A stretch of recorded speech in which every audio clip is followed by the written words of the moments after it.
Penile implants are surgically implanted devices which are not visible out from the outside. They are completely internal, and the best penile implant is a three-piece implant which is made up of three components. There is a component which is within the penis, there is a pump which is in the scrotum, and there is a reservoir which is put behind the pubic bone.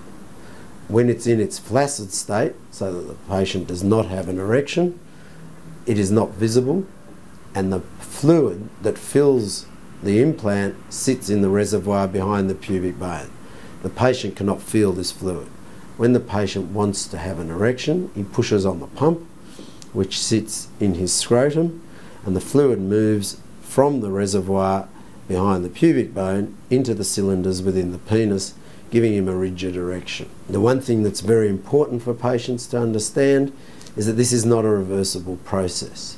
It's not something you can try, then not like it and go back to injections or tablets. Once you have had an implant, it is the final treatment, as the natural erectile tissue is actually reamed out to place the implant, and the other treatments have no benefit when used with an implant. The biggest advantage to patients with implants, and the thing that makes implants used far more commonly than the other forms of treatment, is that it does give back a patient the ability to have a spontaneous sex life, in that they are able to get an erection during foreplay by pushing on the pump in the scrotum. One of the only real big problem with implants is that they can become infected, because any artificial appliance that is inserted into the body can become infected because it's a foreign body.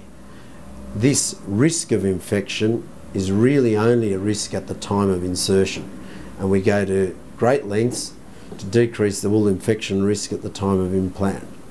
We isolate patients that have implants in a private room for their 2 days in hospital after the implant is inserted, and they are given a private room and given intravenous antibiotics for 48 hours. In fact, the only reason patients actually stay in hospital for 2 days after the insertion of an implant is for these antibiotics to decrease the infection risk. The risk is certainly higher in diabetic patients than non-diabetics, but it is still very low, and the overall infection risk is about 2 to 3%.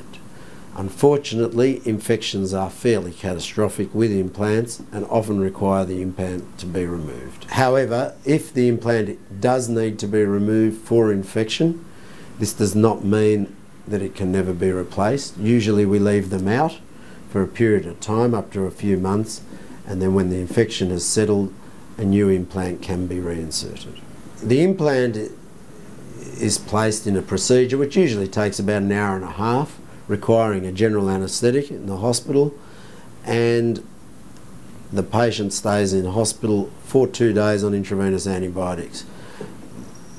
When discharged, the pump should not be used until you return to see me back in the office, and we check that there's no signs of infection, and I then teach you how to use it, which is usually at the 4 weeks after it has been inserted. Till that time it shouldn't be used. The use of the implant is really quite easy once the patient gets used to it. It's an individual choice, but often patients or partners can easily insert the implant. As I mentioned with the insertion, the pump sits in the scrotum, and we usually put it on the side of your dominant hand to make it easier to use.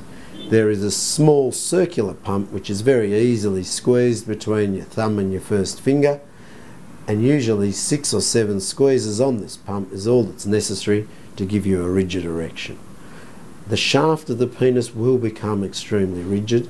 The only real difference between a natural erection is that the glans penis, which is the tip of your penis, does not engorge with an implant. But you still get a rigid straight erection, which is very usable for penetration and intercourse. One of the most commonly asked questions is, will I still get enjoyment and will I still orgasm? Orgasm and erection are actually individual processes, and orgasm can be reached and will be reached using an implant, and satisfaction is certainly reached both by the patient and his partner. Peyronie's disease is a condition that is not common in the community, but is common in my practice as a specialist urologist. The true cause of Peyronie's is not known. This is a condition where calcification occurs in the tunica, which is the covering of the erectile tissue. This causes shortening and therefore curvature of the erect penis. It can be associated with just curvature or curvature and an inability to get erections. There are multiple treatments for Peyronie's disease.